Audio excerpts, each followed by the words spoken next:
Now first we can go for the focus of our principal focus of concave mirror.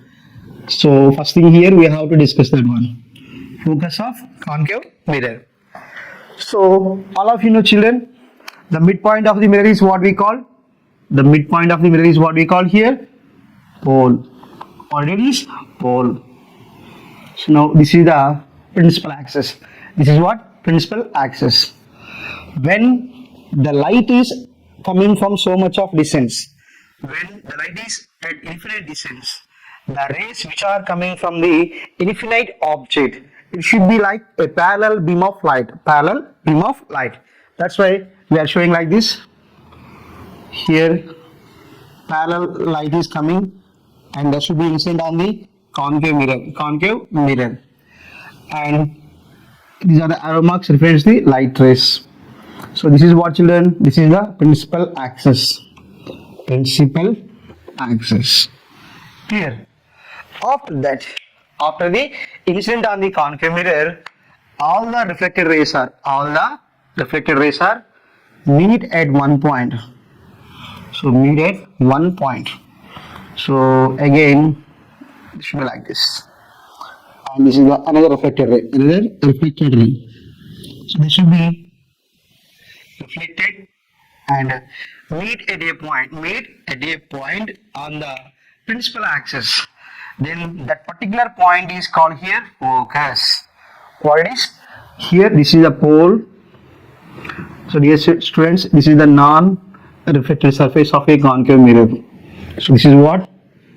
Concave mirror.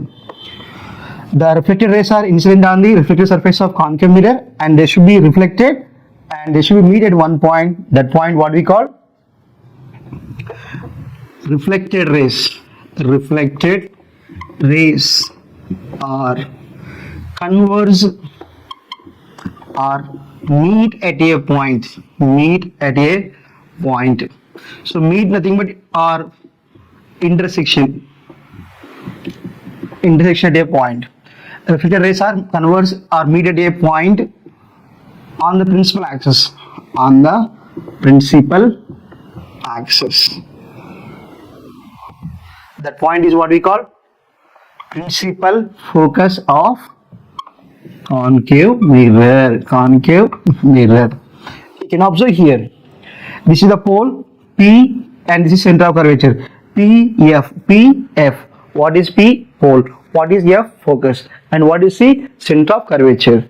So dear students, the reflected rays are meet at a point on the principal axis. That's why it is called as focus point. And here the reflected rays are meet particular one point. That's why the concave mirror is called as the converging mirror. Converging mirror. Converging mirror. So to understand the focal point of a concave mirror, he was given a small activity in our textbook. That is what we have to take the one concave mirror and there should be hole in our hand. And we have to stand in the presence of sunlight. And after that, we have to take the one paper and we have to stand in such a way that the sunlight is falling on the concave mirror. Here, this is the concave mirror and we hold some paper in front of the mirror. And the reflected rays must be meet the paper, on the paper. While we are continuously keep like that only, after some time, the paper will burn. The paper will burn. Why? Because due to the concave mirror, all the reflected rays are meet at one point.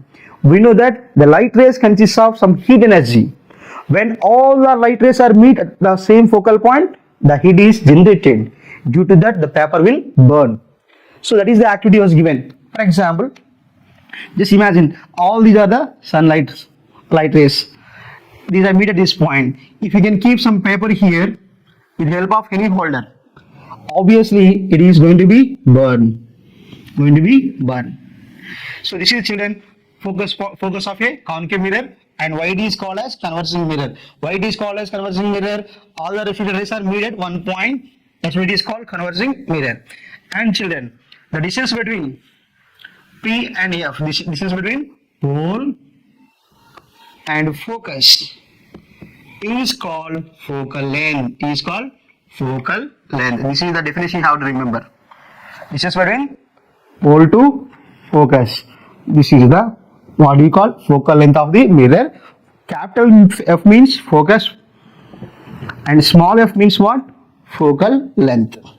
That's how to remember.